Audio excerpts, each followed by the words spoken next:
On the night of July 31, 1761, a French East India Company ship named Otile struck a coral reef in the dark waters of the Indian Ocean.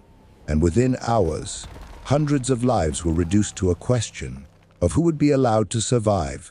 The ship had no business carrying the cargo it did. Official orders forbade transporting enslaved people back to Île-de-France, present-day Mauritius.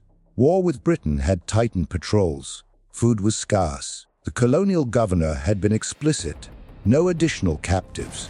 Captain Jean Lafargue chose profit over instruction. At Full Point on Madagascar's east coast, approximately 160 Malagasy captives had been forced aboard. They were confined below deck, compressed into heat and darkness, hatches secured at night to prevent revolt. Among them was a young woman named Simavo, later remembered as the Humble One. Pregnant, though few around her yet knew. When the ship approached Tromelin Island, mischarted and barely rising above sea level, the lookout spotted pale water too late. The reef tore through the hull. The rudder failed. Planks split under pressure. Above deck, sailors scrambled for ropes and makeshift rafts. Below deck, the captives remained locked inside. Water filled the hold. Some Malagasy captives broke free as the structure disintegrated. Many drowned where they had been chained. By dawn, the reef had reduced the vessel to timber and debris. The dead were counted. 18 French crew members were lost. Approximately 72 Malagasy captives died in the wreck, nearly half of those forced aboard. The survivors crawled onto a strip of sand scarcely 1 kilometer long and 500 meters wide. There were no trees, no natural shade, no fresh surface water. The highest point rose only a few meters above the tide. The hierarchy of the ship did not dissolve with the wreck. The French claimed the most stable ground and took control of salvaged casks of water and wine. The Malagasy survivors were pushed downwind, separated physically and socially, as though the old order could be preserved by distance. Heat became the next enemy. Within 3 days, dehydration killed dozens more among the Malagasy. The French, rationing their controlled water supply, lost no one to thirst. The cruelty was not theatrical, it was administrative. Who held the ladler determined who lived. Eventually, necessity forced cooperation. Under instruction from the acting commander, Barthélemy Castellan du Vernet, the survivors began digging into the coral sand. 5 meters down, they found brackish groundwater. It was bitter, but it was water. That discovery altered the arithmetic. Salvage operations intensified. Timber from the wreck was dragged across the reef at low tide. Iron fittings were recovered. A crude forge was constructed from sandstone and remnants of the ship. Metal was reheated and hammered into nails. The Malagasy, kidnapped and nearly drowned, worked on the construction of a new vessel with focused discipline. Survival required it. Over 2 months, they built a makeshift boat from the remains of Utile. It was named La Providence. Its capacity could not match the number of survivors. By late September 1761, roughly 180 people remained alive on Tromelin. The boat could carry about 120. The calculation was not abstract. On September 27th, the French boarded first, all of them. They loaded tools, provisions, and religious objects salvaged from the ship's chapel. A portable altar, a crucifix. 60 Malagasy men and women stood on the sand. Castellan repeated a promise before departure. He would return. He documented it in writing, a signed pledge affirming their labor and committing to rescue. The boat pushed off. The survivors watched it shrink into the horizon. 4 days later, La Providence reached Madagascar safely. On Tromelin Island, 60 abandoned Malagasy survivors turned back toward the reef and began the long work of not dying. The wreck of the Utile did not flatten hierarchy. It preserved it. When the survivors staggered onto the sandbar that would later be called Tromelin, the French crew immediately claimed authority. They controlled the salvaged casks of water and wine. They chose the higher ground. The Malagasys, newly freed from the ship's hold by disaster rather than mercy, were ordered downwind. For 3 days, the difference between power and powerlessness measured itself in dehydration. Dozens of the enslaved died quickly. The cruelty was not theatrical. It was administrative. Who held the ladle? Who decided the portions? Who counted? Then necessity intruded. Without labor, no one would live. Under orders, they began digging. 5 meters into coral sand, brackish water seeped upward. It tasted of salt and earth, but it sustained life.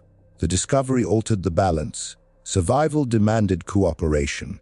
Leadership shifted to the first officer, Barthélemy Castellan du Vernet. The captain, Jean de Lafargue, was described as stunned into incapacity after the wreck. Castellan organized salvage operations, directing both French and Malagasy survivors to strip iron, timber, and rope from the reef before the sea reclaimed them. A forge was built from sand and stone. Iron fittings were heated and hammered into nails. A boat would be constructed, and it would not be large enough for everyone. For 2 months, they built from wreckage. Timber was dragged across sand that burned by day and cut by wind at night. Iron was reheated, straightened, reshaped. The Malagasys worked alongside the French, not as equals, but as indispensable hands.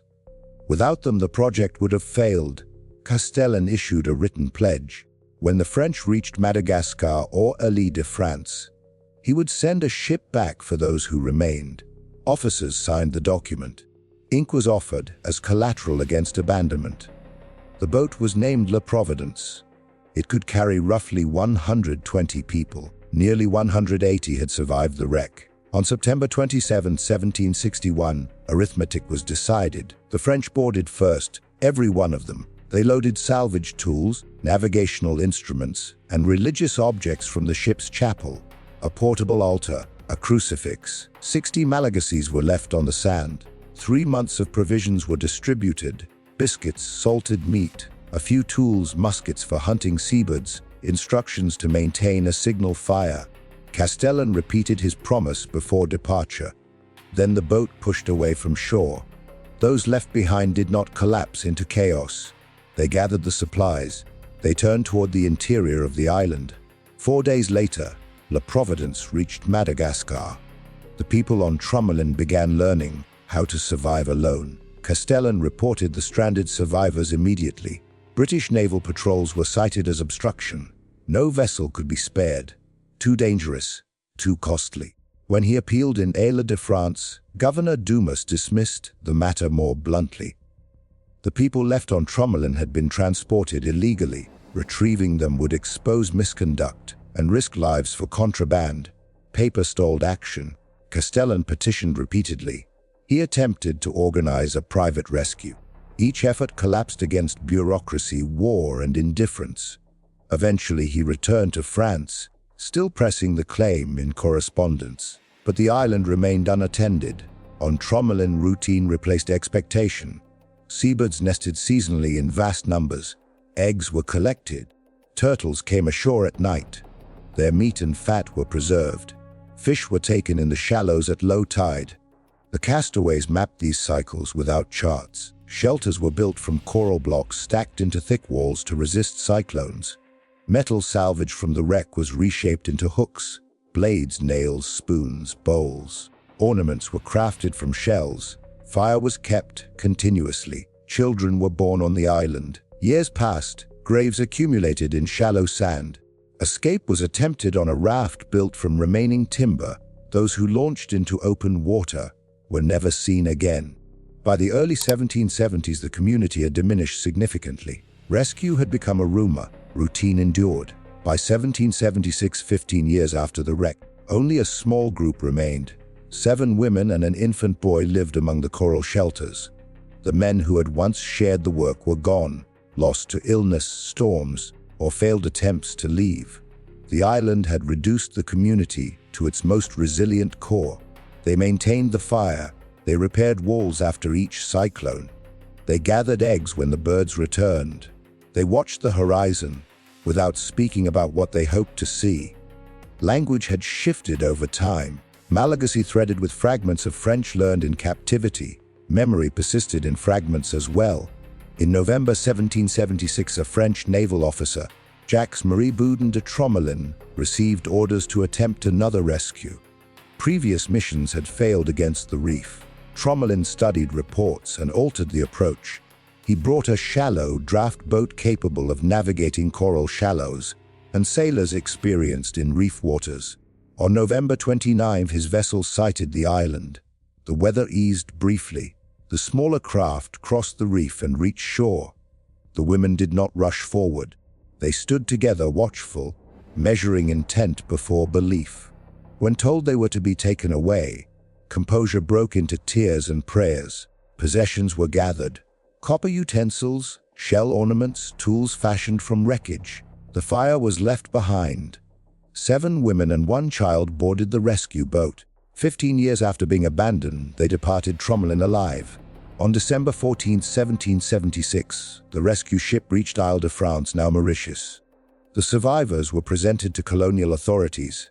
Records note their condition: thin, sun-darkened, clothed in garments fashioned from feathers and salvaged cloth. They had lived on birds, turtles, fish, and rainwater. They had endured cyclones, drought, and isolation, measured not in months, but in years. Governor Jacques Maillart acknowledged a reality the previous administration had avoided. The enslaved people left on Tromelin had been taken illegally. They had been abandoned without justification. They were declared free. The women were offered passage back to Madagascar. They refused. Returning without kin or protection risked re-enslavement. 15 years had severed ties. Survival had altered their lives beyond restoration. Some entered colonial households. The infant boy, born on the island, was baptized. One woman, recorded under the name Simeva, carried forward the memory of those who had not survived. In France, news eventually reached Barthélemy Castellan du Vernet. He learned that 7 of the 60 left behind had endured. His written pledge to return had not been fulfilled in his lifetime.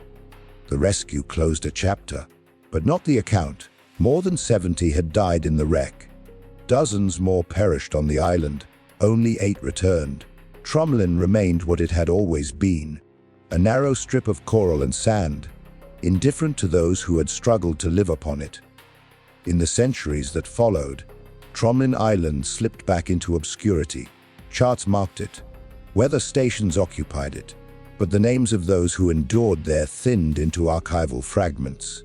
The island was treated as geography. In 2006, archaeologists began systematic excavations near the old weather station.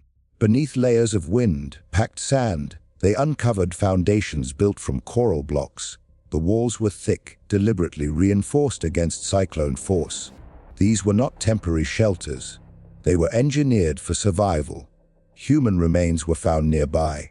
Alongside them lay copper spoons hammered from ship metal, bowls shaped from salvaged debris, fish hooks, and thousands of bird bones bearing cut marks. Analysis confirmed long-term occupation. Diet patterns showed adaptation to seabirds, turtles, and marine life. The evidence aligned with 18th-century records of the wreck of Otail in 1761 and the abandonment of Malagasy captives. Archaeology did not romanticize their endurance. It documented it. No defensive structures suggested internal violence. No signs indicated systematic conflict among survivors.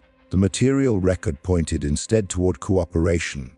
Shared meals, shared labor, shared construction. The island that once functioned as a site of calculated abandonment became, through excavation, a site of accountability. Tromelin did not preserve names easily. Wind erased footprints daily, but coral, copper, and bone held enough. The story no longer depended solely on colonial reports. It rested in the ground itself.